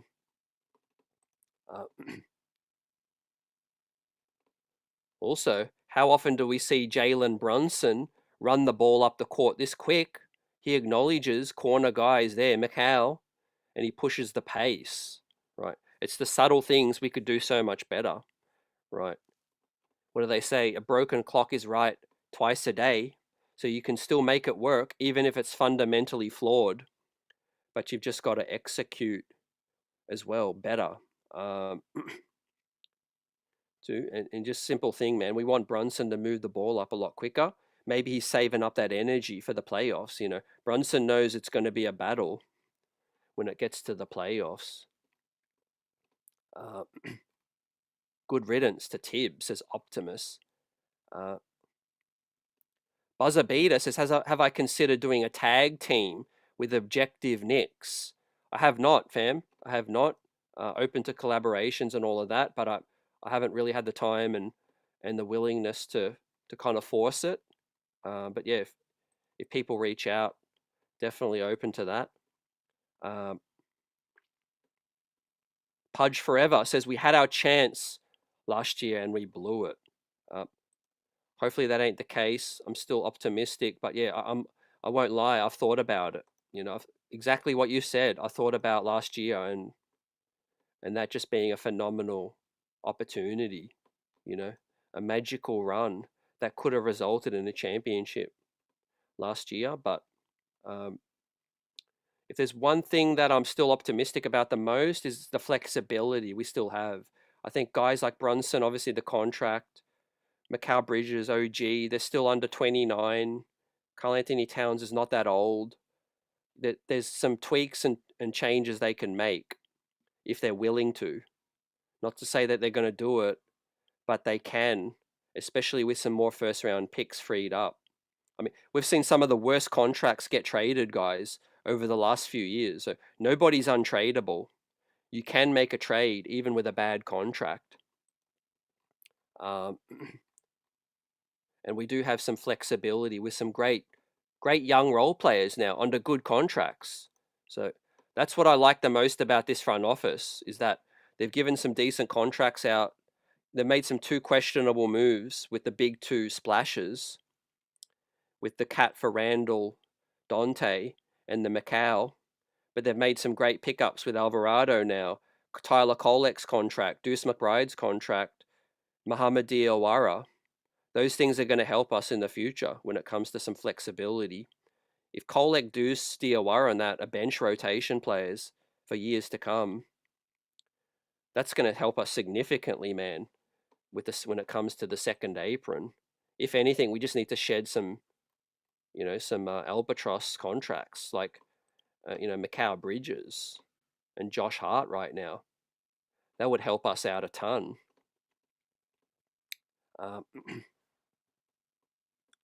AJ says Knicks weren't going to start the season with Randall at the 5 and Sims as the backup. They got desperate and threw in Dante. Sadly, yeah. 100% correct, man. It did come down to the Cat center situation, and yeah, Dante was just collateral, man. Dante DiVincenzo was unfortunately collateral, man. He deserves better than that. Yeah, let's look at Tyler. Let's look at some Tyler Kolek action, man. This is one of the best assists I've seen this season, man. No hyperbole. Don't know if many fans have seen this one. Kolek had 13 assists, 19 points in the G the other night, man. How is he able to see Trey Jemison, man, out of the corner of his eye and throw a pass like that, right? And we don't see that from other guys very often, right? Obviously, he's a lefty, but my God, that was a pretty dime, man, on the lob with the one-handed scoop alley-oop as well, man. Defenses have got no chance when you've got a point guard that can throw a pass like that, man. Right. Mitchell Robinson thrives with Kolek. So does Cat as well. Right. How ironic would it be if Tyler Kolek was to find his way back into the rotation somehow? Right. Helped us win the NBA Cup. Helped us win against Cleveland on Christmas Day as the hero. Right now, he's relegated to Westchester Knicks right now because a couple of the pickups, which is very unfortunate.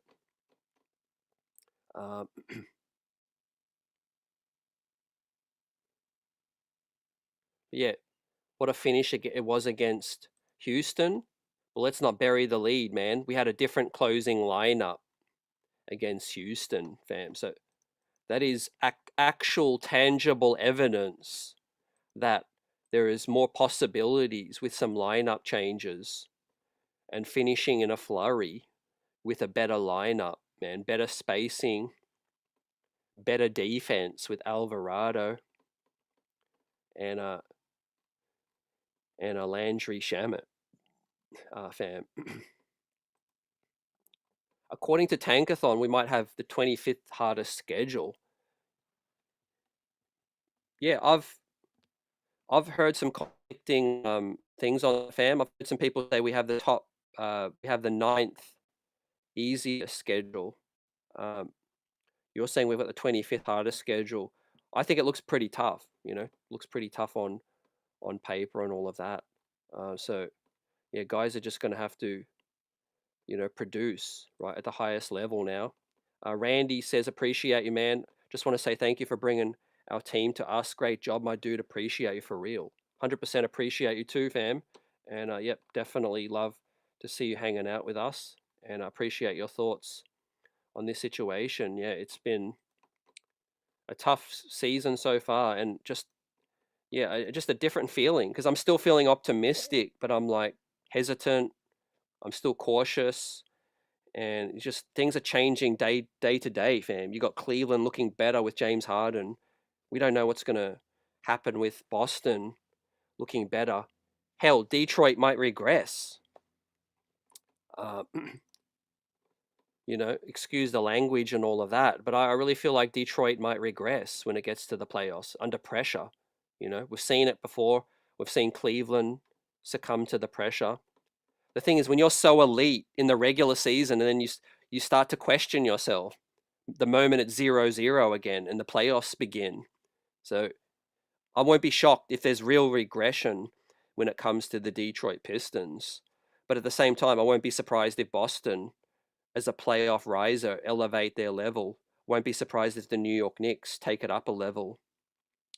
And I wouldn't be surprised if like Philadelphia or some team comes out of nowhere, Orlando, and things just start to click. The thing is, that's what you love about the playoffs, fam. It's beautiful because it's drama and it's nobody knows what's going to happen. It's unscripted. But I do think most likely it's the coach that, to win 4 games out of 7, it goes way beyond players, X's and O's and all of that. It's upstairs with a 4 wins out of 7 playoff series. Most of the time it's adjustments and the coach. You know what I mean? Like players go out there and give their 100%, man. They'll leave it all out there, but a simple adjustment or tactic tweak can be the difference between winning and losing. Example 101, game 1 against Indiana, right? 3 minutes to go. The Knicks have an unassailable lead with a 14-point lead, and you think there's no way they could lose this. If Thibodeau had somehow benched Brunson or Cat and put on some more defenders, we probably hold on to that win. So a simple adjustment like that, man, can be the difference between winning and losing, when it comes to the playoff, and IQ as well. Love the Alvarado pickup, man. He's going to win us some playoff games, right? He might win us some playoff series, right? Does he close out some games, right? That's how you maybe get Brunson off the ball as well. Um, Randy says they did that in practice. One team scaring me, only one team, and the Pistons. Yep, definitely, I agree. I get it. Pudge says losing Deuce McBride will hurt the Knicks in the playoffs. Hopefully he's back, but yeah, I agree with you. Deuce is right. I don't think this is no hot take, man. I think Deuce McBride's probably our third best player. You know, on any night, any given night, he has the ability to be the second best player on the team.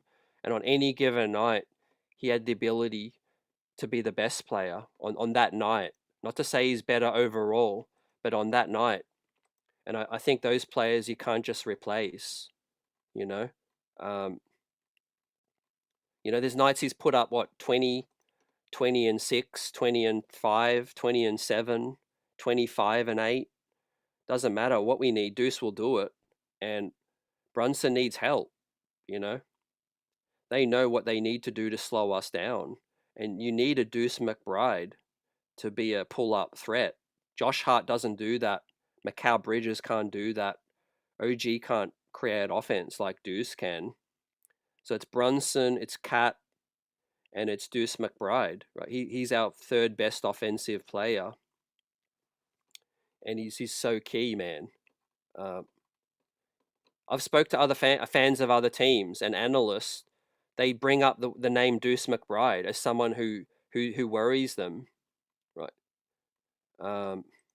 Haven't really heard fans and people bring up that Mikal Bridges scares them, or Mitchell Robinson scares some opposing fans. Brunson and Cat as well. They don't really talk about Hart a lot either, but Deuce McBride is a guy that can scare other teams. Jose Alvarado is also a guy that can scare other teams, fam. NYC says Detroit gets hurter. I think they got better. Yeah, I think Dennis Jenkins was a big pickup as well for them. But I'm looking at Cleveland. They've got more bodies now. That's the thing. Talk about Schroeder, Keon Ellis, other dudes that I forgot. That could help us in the end, because if Cleveland are competitive, they might take down Boston. They might be able to give Detroit a series, which is good for us. Push comes to shove, I'm not really worried about Cleveland head-to-head, but the fact that Cleveland got better, that might help us out. That might allow Boston to go to a 7-game, scrappy series. They might, scrap Detroit in a tough series as well, if we can keep them in the 4th seed. Fam.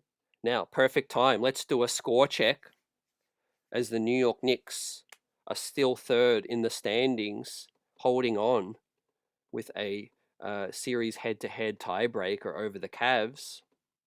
Right, we've got to win the next one, definitely, right? But let me refresh, because we do have the Detroit Pistons doing battle with OKC. And looky here, we got Detroit up by 10, 71-61, halfway through the third. Right, so that is very interesting. And we have the Cavaliers doing battle with the Milwaukee Bucks, right? No Donovan Mitchell and no Evan Mobley, I think, sitting this one out.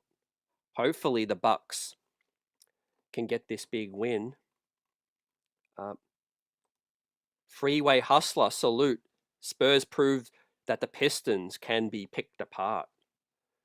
Yeah, we saw some, young tendencies come out with the Pistons game. They tried to bully a bully, and they were unsuccessful, because Stephon Castle and those other guys, they're physical. Keldon Johnson, Wemby, blocked the esh out of them. Wemby had a block party, man. Cade Cunningham was frustrated. Too. Could Mitchell Robinson be Detroit's kryptonite, fam? There's going to be fireworks when Isaiah Beef Stewart goes up against Mitchell Robinson, man. I'll pay money just to see that live with that matchup. Mitchie and Beef Stew. Jalen Duran going to try to rough people up, man. He's the young bully trying to bully people, but guess what? He doesn't like it when the bully pushes back, right? You see Jalen Duran lose his cool because they're not used to that, fam. They think the referees are there to cater for them, right? That ain't going to happen in the playoffs because guess what? Everyone's physicality level and tenacity goes up a notch when it gets to the playoffs. Can Detroit account for that? Let's see what happens, man. We know JB Bickerstaff is a hothead and a loose cannon waiting to happen as well.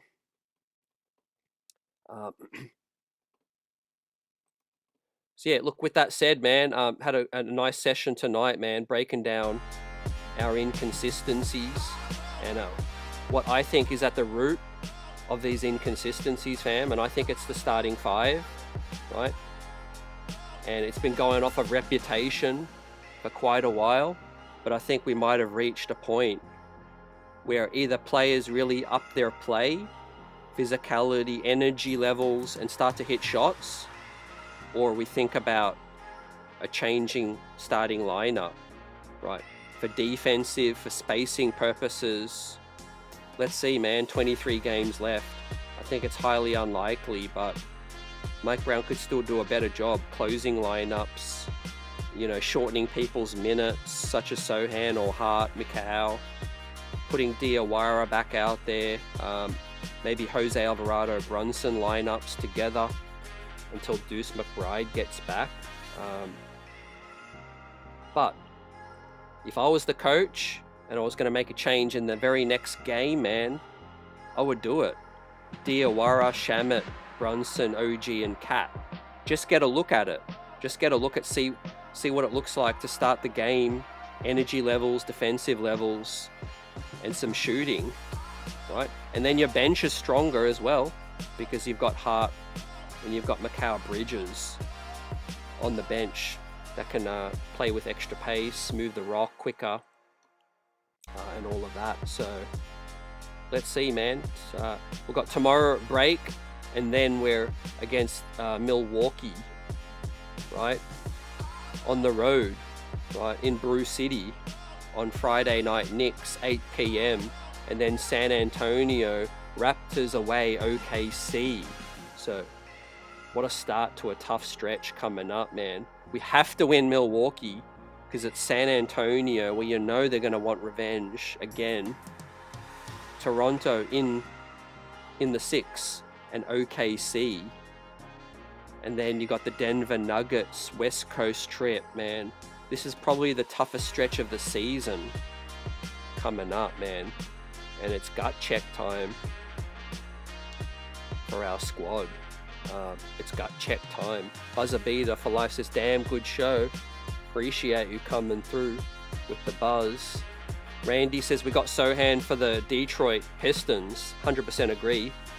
Even if he just plays a cameo, I still think it was a worthwhile pickup. I don't know why people are crashing out about Sohan too much.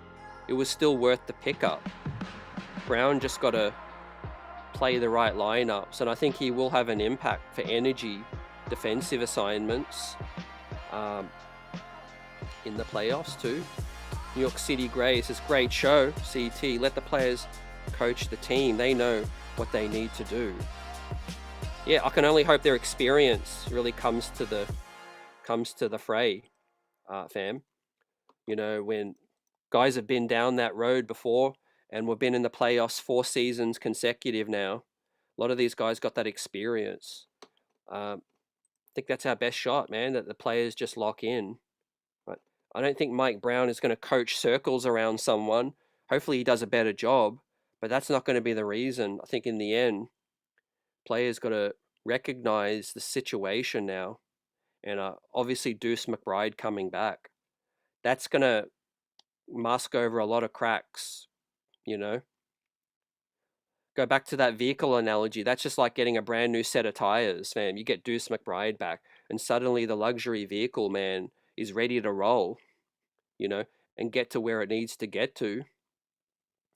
Because yeah, I don't think even at his height, I don't think height of play, I don't think Deuce McBride was getting enough praise, right? I mean, he was just doing it in a smaller sample, right? Yeah, he had lower numbers than Brunson and Cat and that, but the minutes he was getting, he was hella efficient. You know, spark plug, microwave, he was doing it all, was Deuce McBride. And I'd love to see what the numbers look like for Deuce McBride as a starter, you know. Um, you see the numbers Emmanuel Quickly's putting up. Right? I don't think there's much difference between a Quickly and a Deuce McBride. I think if Deuce McBride was starting, you know, people around the league would recognize what he's able to do, because he'd be at least a 20-5 kind of guy on mostly on most night to night basis, um, as well. Yeah, Johnny Chiba on the money. Appreciate CT not promoting betting or supplements. Just Nicks. Buzz. You already know what it is. Definitely. Um, and yeah, I've had conversations with companies, betting and otherwise. But yeah, it's just all about the Knicks for this situation, right? Let's get that championship. Let's get deep into the playoffs. Let's let the real men step up, man. Separate the boys from the men. That's what they say, man. NBA, no boys allowed. They call it, fam. It's NBA, and the real men got to step up in this situation right now. What I want to see from Brunson moving forward: take ownership. You're the captain. Remove any of this finger pointing, man. That's just going to be bad for chemistry, right? We all know there isn't really one person to blame in terms of all of the blame. But the moment everyone starts to point fingers, that's where things can get real bad. So Jalen Brunson, get everyone together, even if we need one more players only meeting. I don't care. Right before the playoffs, maybe right before the West Coast trip, get everyone together, man, and get on the same page. Because together they're greater than the sum of, the parts. Basically, as a team, and moving the ball, playing quicker with the energy, and players got to be willing to sacrifice. I'm talking to Josh Hart, Mikal Bridges, man. Can you do more for the team than your personal agenda when it comes to ducking contact to continue your Iron Man streak? Or Josh Hart, if you believe in your heart of hearts that the team could do better with you on the bench, be willing to sacrifice, and give it a go. So let's see what happens, man. Let's see if the noise is loud enough. Thibodeau made an adjustment late in the season or in the playoffs. There's a lot of fan content creators and all of that talking about a starting five change right now. It might be difficult with Deuce McBride out, but we'll see what happens, man, when the time comes, right? Let's sign off now. Peace, everyone.